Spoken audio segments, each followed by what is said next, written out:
Hey guys, Stefan here again. Today I wanted to make a quick video about Bitcoin investor types. So we're going to compare the amateurs versus the professionals, and then finally the Bitcoin maximalist hodler view. So we'll start with the amateurs. So amateurs to this space tend to be driven very much by the short-term cycle. They're driven by their emotions, and as a result, they're very easily shaken out. And what happens is they're typically interested in buying into Bitcoin when it's going through its media hype cycle.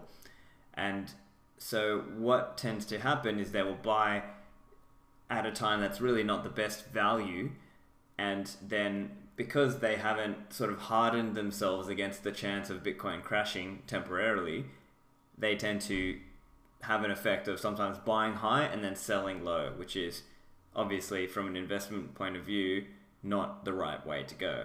Generally, you want to be thinking to buy low, sell high, obviously. So let's now compare that to what a typical finance or investment professional, how they might think about it. So the typical sort of finance professional might think of it more like, okay, here's my portfolio. Of this 100% of my investable assets, I'm going to take a chunk of that and put that into stocks, and another chunk of that into maybe international stocks, and some into bonds, and so on and so forth, such that they have carved out their allocation in terms of what percent will be allocated into what sort of asset. And then if they wanted to buy into Bitcoin, they might take an approach where they say, okay, I'm willing to take a shot with Bitcoin of 1 to 5% of my portfolio that I'm willing to invest. And they would modify these percentages based on various things. Obviously, what sort of risk you're willing to take, how aggressive you want to be, how old you are. The general idea being, if you're younger, they want to take more risk, and if you're a bit older, well then you want to take less risk because you have less years available to go and work, right? So they tend to be using this concept of diversification as well. So the idea being that you would own some assets that will zig while other assets are zagging, such that if you smooth it out and average that out across all of your assets, well then over the long run that you're going to get that steady sort of return. Or, well, again, I'm making generalizations here, but that's the basic crux of it. The idea being to, on average, make more money than you lose over the long run. Again, depending on how long your time horizon is as well.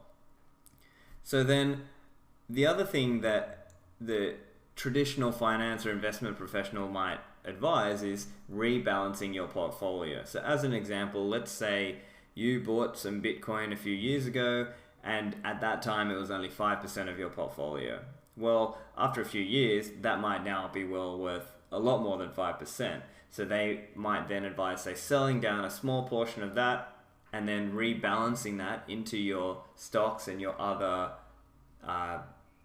the other investments within your overarching portfolio. So that's sort of a very quick rundown of that. Now let me contrast that against what I might call the Bitcoin maximalist hodler position. So from their point of view, they're thinking of this like Bitcoin right now is at a deep, deep discount to what it will be in the hyper Bitcoinization world, when, you know, theoretically, if Bitcoin becomes the world reserve currency, it's going to be worth millions per coin.